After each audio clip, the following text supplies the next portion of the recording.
This video got 1.4 million views and 9,000 public reaction. Wow. So ayun, sa mga nag-request ng tutorial ng video na to, so ayan, ito na yung hinihintay nyo. So before tayo mag-proceed sa ating tutorial, syempre, gawa muna tayo ng video shoot. So tara, gawa na tayo ng video shoot. Let's go! So in case ganito yung ginawa kong video shoot. So bali 20 seconds siya. So i-play natin siya. Scratch yung kamay doon sa poste and then tago, yan. Liban sa kabila, exit sa screen. So yung isa susunod. So ganun din, scratch din. And then liban sa poste, then takbo sa kabila. Ayan, parang ganyan lang guys. So start na tayo sa editing guys. Kung meron na tayong video shoot. Tingnan natin yung CapCut natin. So create project tayo. So hanapin natin yung video shoot. So 20 seconds, add natin. Tanggalin mo natin yung sounds niya. Mute clip audio. Ayan. So, dead play natin. Ayan. So, guys, para mas mabilis, so, bawasan natin yung ating video. So, dito na natin siya yung umpisa. Ayan. So, I think dyan. Ayan. Bawasan natin ng konti para mabilis yung ating tutorial. Ayan. So, ganyan lang siya. Ayan. Nakabawas tayo ng konti. So, tapat natin dito sa position na to. Ayan. So, dyan, sa position na yan. So, meron tayong effects na ilalagay dyan, yung sparkling effects. So, naka-download na siya doon sa YouTube channel ko. So, ilalagay ko na lang dyan sa comment para makuha nyo din. So, yan. So, add overlay. So, hanapin natin yung effects natin. Yan. Add natin. So, yun. Taas muna natin ng hindi makasagabal. And then, adjust natin siya. Hilahin natin pa kaliwa. Yan. Doon sa kempong tapos na siyang mag-scratch doon sa poste. Ayan, dyan siguro. So, split natin. So, delete na natin yung sobra. Ganyan lang siya. So, and then, click natin yung overlay. And then, yung remove BG. Chroma key. So, hatakin lang sa parting kulay green para mawala. Ayan. So, ito yung adjustan nyo para mawala yung green. So, meron ding isang adjustan para mawala yung green. Yung HSL. So, dito, pwede mo natin i-adjust dyan. So, para mas maganda, punta tayo sa back natin. Dito sa adjust yan. HSL. Yan yung nakakapagpatanggal ng kulay green. So, HSL. Click natin, then green. Yan. So, yan. Adjust lang natin na sa negative 100. So, mawala na yung green dyan. Check. Yan. So, yan. So, click natin uling overlay. And then, resize natin siya. Yan. Pwede bahala na kayong mag-adjust ng resize. Pwede rin siyang malaki. Pwede kayo ng bahala kung saan kayo satisfy sa editing nyo. So, ako siguro, para mas magandang tingnan, ganyan lang kalaki. Yan. So, and then, lagyan natin siya ng keyframe. Yung plus sign. So, automatic, kakaroon ng red diamond dyan sa overlay natin. So, and then, umpisa natin siyang hatakin left and right sabay. Para humaba yung duration niya. Yan. Para madali tayong mag-animate. Yan. Yan. Siguro, okay na yan. So, balik tayo sa umpisa. So, drag pa kaliwa.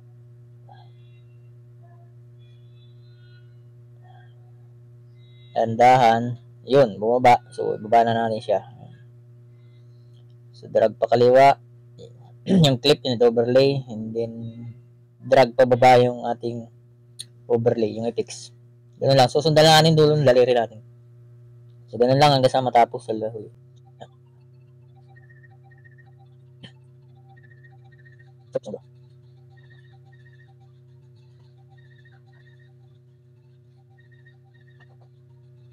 So, yan. So, apply mo na sa umpisa. Tingnan natin yung itsura na. So, yun. Okay na siya. So, punta agad. So, punta naman tayo dito sa position na to. Yan. Just sa temang hakbang na siya. Yan.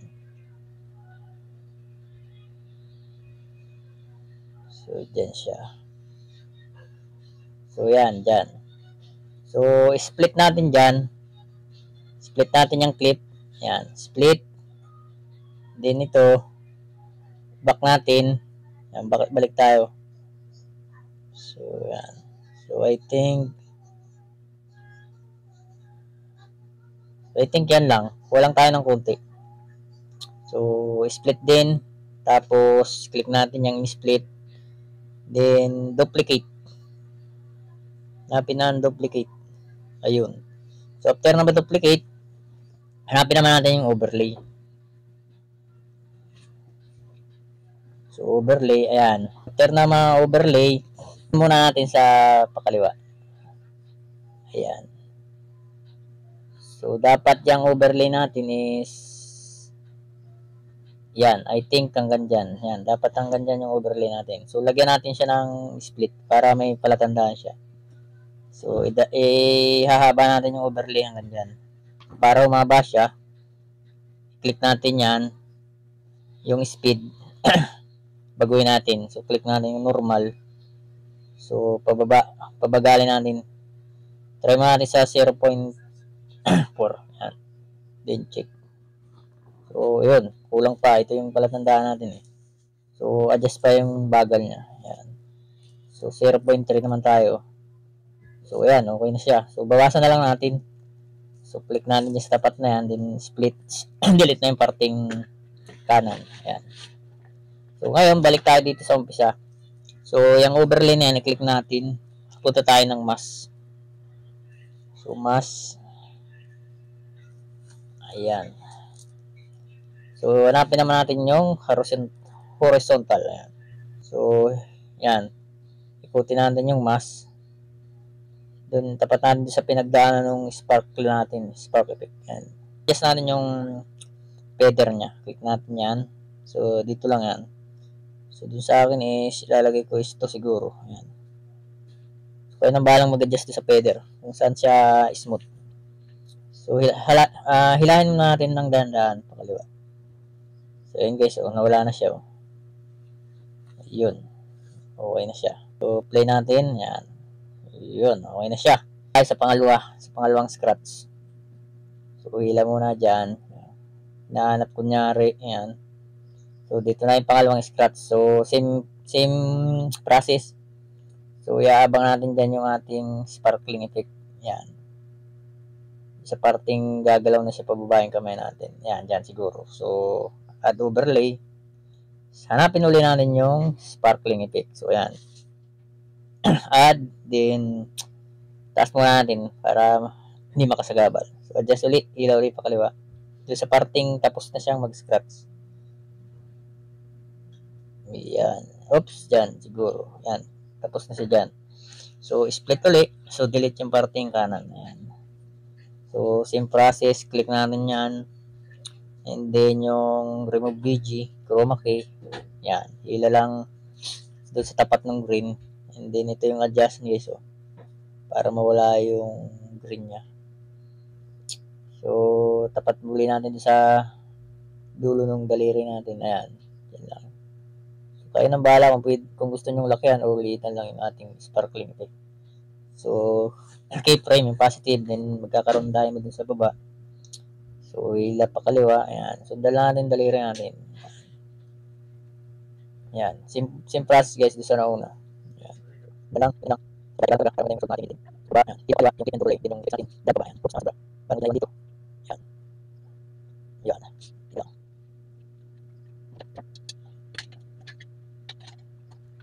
So, guys. Try natin siya i-play kung anong result niya.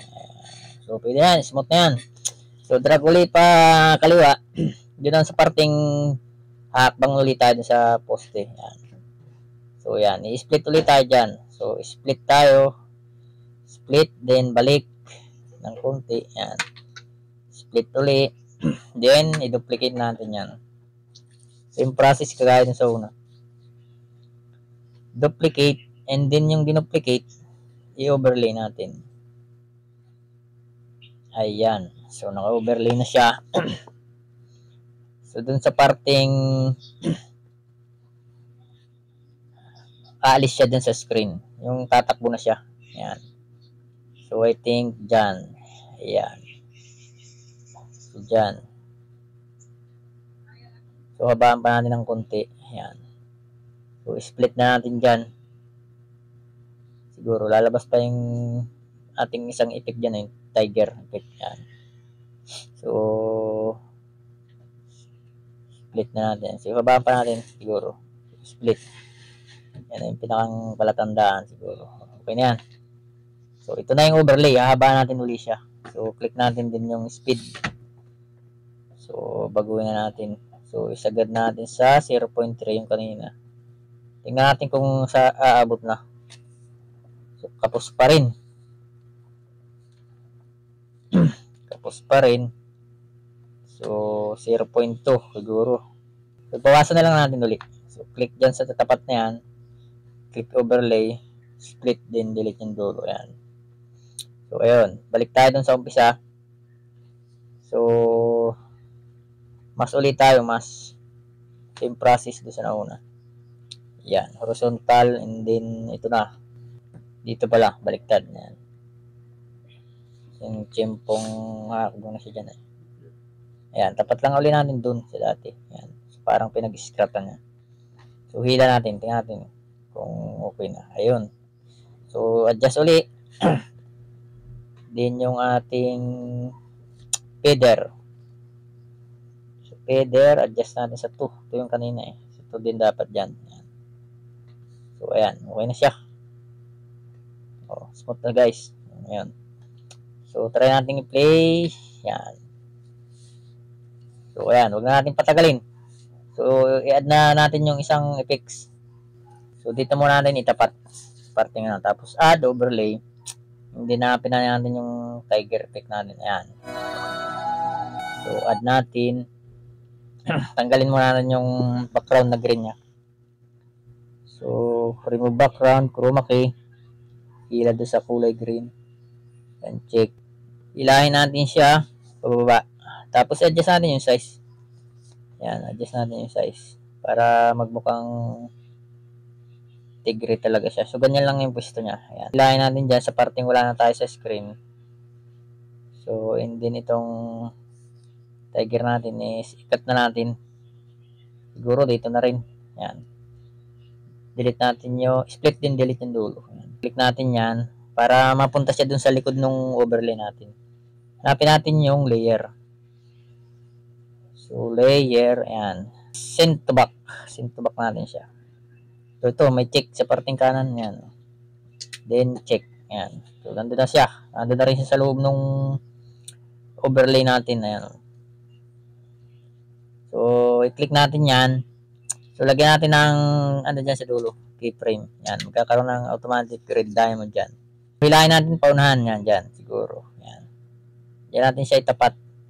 So, and then, hilahin natin pa kaliwa yung clip and overlay natin. Hilahin natin ng konti. Then, play natin. Ayun. Parang okay na. Para hindi agad mawala, so, habaan natin dito sa parteng dulo. I think dyan. So, hindi siya tali. So, i-adjust natin yung ating overlay. Yan. Adjust natin yung overlay saka yung ating effects. So, adjust natin. So, hanggang sa mag-smooth na siya. Tumali masyadong na, ano yung napaikli siya. So, adjust na natin siya. Tapos din itong keyframe na ito, adjust din natin. Yan, yung nasa effects natin. So, yan. Diyan natin ilagay and then, yan.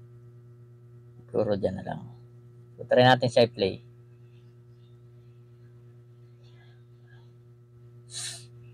Yun, okay na guys. Tali na siya. Oh. Sa sound effect naman, so kayo na rin ang bahalang maglagay. So, pwede nyo namang i-screen record yung video ko dyan sa reels natin. And then, i-attach nyo dyan sa inyong ginagawang editing. So, ready to export na siya. So, ikat lang natin yan ng parting dulo. Split din, delete yan dulo. Ayan. So, bago natin siya i-export, delete yung CapCut logo. Resolution, 1080. So, frame rate, 30 lang, yan. Huwag natin galawin yung baba. So, ready to export na siya. And guys, kung may natutunan ka sa video na to, paki-follow na lang and share para maikalat din natin sa iba.